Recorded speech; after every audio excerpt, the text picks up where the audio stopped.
4-H Connect is a retreat that brings multicultural youth from across the state and brings them together to learn more about 4-H, the experiential learning process, and how they can express their culture through 4-H projects. We had a lot of activities that we did, so it was pretty fun hanging out with my friends and getting closer with them. We get to do canoeing, zip lining, rock climbing, and if it's good weather, there's a pool and stuff like that.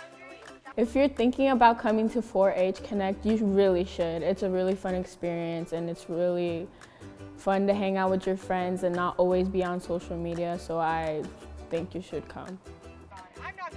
4-H means a lot. It motivated me and inspired me to go into my major. It was very helpful when I was lost in college, not knowing where I wanted to go and where I wanted to be in life. It's very awesome to see them just learn new things and having fun with whatever activity they're doing.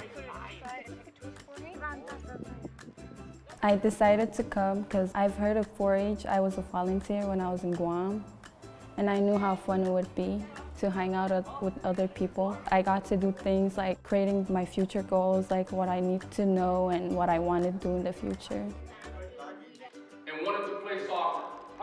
4-H to me means opportunities for youth to delve further into their interest areas.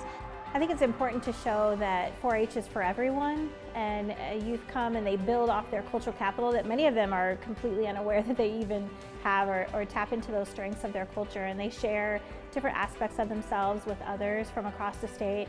Most of them come and they're kind of shy at first, and so seeing them really celebrate each other's cultural heritage and how they share that with each other and are just so supportive, and it just gives me energy and it just reinforces why we do what we do and why 4-H serves all youth.